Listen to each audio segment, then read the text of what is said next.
Commençons par ce sujet d'ailleurs, la métropole Nice-Côte d'Azur. Alors j'entends déjà certains candidats brandir le vieux credo nous allons tout faire pour sortir de la métropole, nous on va y arriver, personne n'y est arrivé, mais nous on va y arriver. Eh bien non, personne ne va y arriver.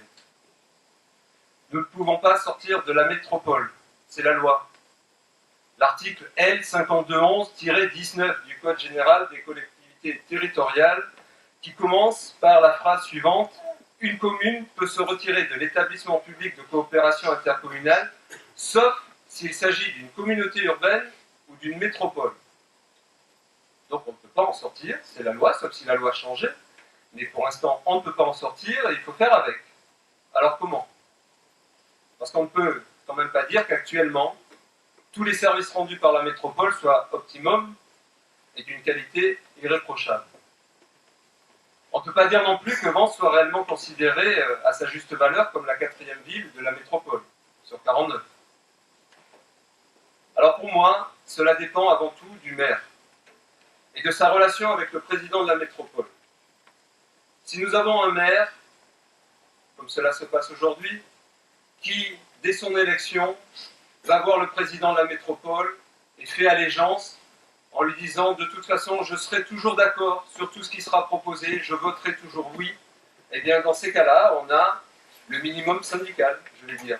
C'est-à-dire ce qui revient à Vence et rien d'autre. A contrario, si on avait un maire qui ne s'entendait absolument pas avec le président de la métropole, là je pense qu'on aurait encore moins.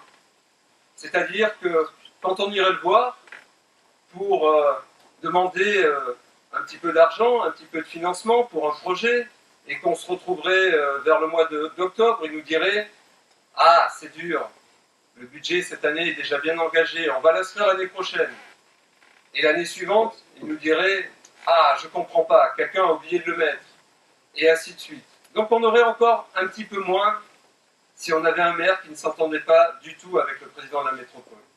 Il faut être dans l'équilibre.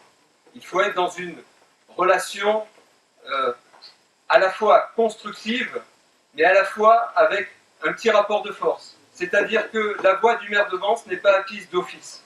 La voix du maire de Vence, elle n'est pas contre, elle sera pour, mais en échange, il faut ça, ça, ça pour Vence. Et c'est comme ça qu'on peut arriver à avoir un petit peu plus que le minimum syndical. Alors cela dépend du maire, mais cela dépend évidemment aussi des élus vensois qui représentent la ville à la métropole. Et il ne suffit pas pour ces élus-là d'aller simplement participer au conseil métropolitain. Quand on est au conseil métropolitain, c'est en gros une chambre d'enregistrement. Tout est déjà décidé. Le président a sa majorité et tous les sujets sont votés, même si ce n'est pas à l'unanimité, ils sont tous acceptés. Donc ça se travaille en amont, les sujets. Ça se travaille dans les commissions. Il y a des commissions thématiques, thème par thème, et c'est là que ces élus qui représentent la ville doivent participer, s'investir, pour que dans les discussions, ils essayent à un moment donné de trouver l'argument qui fasse que ça rapporte un petit peu plus pour Vence si on va dans telle direction plutôt que dans une autre. Et c'est ce travail-là qui ensuite se transforme par des votes qui seront un petit peu plus favorables à la ville de Vence. Bon, j'invente rien, hein. Certaines communes comme Cannes-sur-Mer ou Saint-Laurent-du-Var ont su tirer leur épingle du jeu en agissant ainsi. Donc, avec la volonté de son maire, Vence devrait y arriver aussi. Alors bien sûr, il faut un maire à Vence qui s'inscrive dans la durée. Comprenez bien que s'il change tous les 3 ans, qu'est-ce que se dit aussi le président de la métropole? Il se dit, il vient d'en arriver un, dans 3 ans ça changera, je vais attendre le suivant. Je n'ai pas non plus de raison de faire des efforts pour la ville de Vence. Alors à ce sujet, soyez rassurés, mes racines vensoises sont bien profondes. Une fois élu, il n'est pas question que je quitte Vence. Alors là aussi, il faut combattre les rumeurs qui circulent en ville. Beaucoup de rumeurs, mais bon, voilà, quand il y a des rumeurs, ça signifie que, quelque part, les adversaires, si on peut les appeler comme ça, les concurrents, ont peur. Donc c'est aussi peut-être bon signe. Mais je voudrais quand même vous faire une confidence, on est entre nous ce soir, ça ne sortira pas d'ici. Donc pendant 23 ans, j'ai travaillé chez Lyonnaise des Eaux, qui s'est ensuite appelée Suez, dans le domaine de l'eau et de l'assainissement. J'ai eu plusieurs postes de direction, et dans ces postes, on est censé bouger tous les 4 à 5 ans. Et sur 23 ans, eh bien, j'ai fait simplement 2 régions. Le Nord, Lille, dont je vous parlais tout à l'heure, qui a été mon premier emploi, pendant 4 ans. Et puis ensuite, j'ai pu revenir ici. Je travaillais sur Mougins, mais en habitant sur Vence. Et là, j'y suis resté 19 ans. Et c'est pas faute d'avoir reçu des propositions pour des postes avantageux, et notamment pour aller sur Paris, au siège, à la Défense. Et j'ai toujours refusé ces postes, car je n'ai pas imaginé un quart de seconde aller travailler à Paris. Alors dites-vous bien que demain, si je suis élu maire de Vence, c'est pas pour partir à Paris.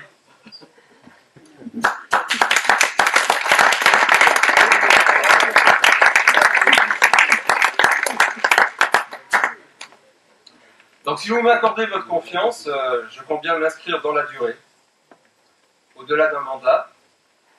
Et c'est ce qu'il faut aujourd'hui, pour que Vence retrouve de la sérénité. Donc je vous disais, Vence doit faire avec la métropole, mais la métropole a besoin de Vence. Et pour obtenir plus de la métropole, le maire de Vence doit en devenir, à un moment donné, un pilier incontournable. Au-delà de la métropole, tout à l'heure, je vous disais que la ville de Vence était malmenée, également par rapport à certaines réglementations nationales, dont les fameuses lois SRU et ALUR, qui imposent notamment 25% de logements sociaux à l'horizon 2025 dans toutes les villes de France, sans tenir compte d'aucune spécificité de territoire. Le territoire de Vence s'étend sur 4000 hectares. C'est grand. Mais 70% de ce territoire sont en zone naturelle protégée ou en zone à risque. Incendie, mouvement de terrain, chute de rochers. Et tout cela n'est pas pris en compte par ces lois nationales qui sont totalement absurdes. Nous avons d'un côté, depuis décembre 2000, la loi SRU, qui définit donc à l'horizon 2025, nous devons avoir 25% de logements sociaux. Alors nous n'y sommes pas, hein, nous en sommes loin, nous sommes aujourd'hui à 6,5%. Comment ça se passe, tout ça? C'est le préfet qui est chargé de la bonne application de cette loi, comme d'autres, mais de cette loi en particulier, et tous les 3 ans, il définit pour Vence un nombre de logements à produire dans les 3 ans suivants. Et puis, en même temps, lors de ce même rendez-vous, il regarde les 3 années passées, ce qu'on a fait, si on a suivi les objectifs que l'on avait à ce moment-là. Et si le bilan est mauvais, il va augmenter les objectifs des 3 ans à venir, parce qu'il va considérer évidemment qu'on a pris du retard et donc qu'il faut en faire encore plus. Et au-delà du nombre de logements, il y a un montant obligatoire à dépenser dans le logement social. C'est ce qu'on appelle la pénalité SRU. Soit on utilise cet argent pour réaliser des logements sociaux, soit de toute façon, on doit le verser à l'État. Donc c'est une dépense obligatoire de notre budget de toute façon. Alors cette pénalité SRU, pendant plusieurs années, elle a tourné autour de 200 000 euros. En 2014, elle était de 450 000 euros. Dans la période triennale en cours, 2017, 2018, 2019, elle est de 960 000 euros par an. Et pour cette même période, le préfet nous dit, vous devez réaliser sur Vence 186 logements par an, sociaux. Et comme nous étions mauvais élèves, en début de cette dernière période triennale, il nous a enlevé le droit de préemption. C'est lui qui l'a pris à notre place. Il a dit, de toute façon, vous ne faites pas assez de choses, Et quand il y a des terrains qui se vendent, quand il y a des lieux qui permettent de faire du collectif, eh bien, puisque vous ne faites pas préemption, c'est moi qui vais le faire à votre place, et puis évidemment, je vous enverrai l'addition qui sera payée par les 960 000 € que vous devez réserver à ça. Là où c'est totalement aberrant, c'est que nous sommes donc dans une métropole. Et dans une métropole, il y a un document que la loi oblige à rédiger, à établir, qui s'appelle un PLH, un programme local de l'habitat. Alors ce document est un peu mieux ficelé que la fameuse loi SRU, c'est-à-dire que lui tient compte des spécificités de territoire. Il regarde effectivement les possibilités ou pas sur Vence. Et lui définit qu'au maximum on peut faire 92 logements par an sociaux sur Vence, au lieu des 186. Et là où on marche sur la tête, là où c'est complètement aberrant, c'est que ce document, ce PLH, il est enregistré en préfecture. Il est validé par le préfet. Le même préfet valide 92 logements et demande 186. Vous voyez l'aberration de tout ce système. Alors quelle position adopter face à tout ça? On peut payer la pénalité et ne rien faire. C'est sûrement la voie que pensent prendre ceux qui vont se présenter à vous en disant demain on arrête tout bétonnage. Alors ils n'arrêteront rien du tout, parce qu'en fait ils paieront, le préfet a le droit de préemption et lui fera construire à notre place. Et donc il y aura quand même du bétonnage sur la ville. Sauf qu'en plus, on sera sorti du tour de table puisqu'on aura un petit peu jeté l'éponge. Et donc on ne participera plus à rien, on ne sera plus là pour pouvoir quand même donner notre avis, quand même faire valoir à un moment donné que tel endroit se justifie un petit peu plus qu'un autre pour qu'il y ait un collectif qui y prenne place.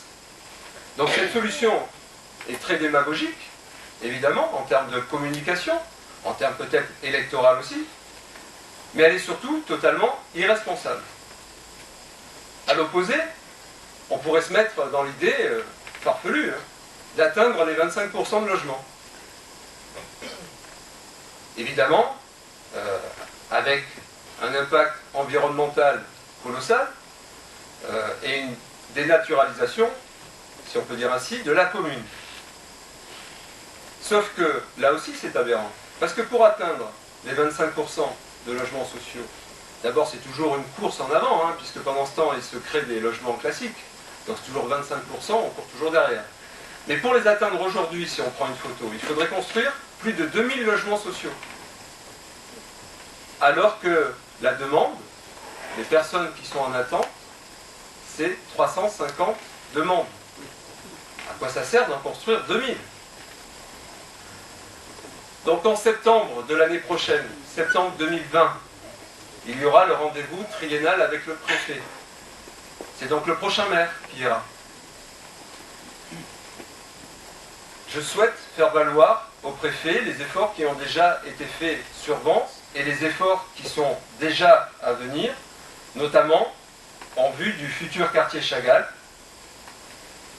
pour pouvoir revenir à l'ancienne pénalité de 450 000 € et récupérer le droit de préemption sur Vence. C'est comme ça qu'on pourra mener, quand même diriger les choses convenablement, sans perdre la main là-dessus.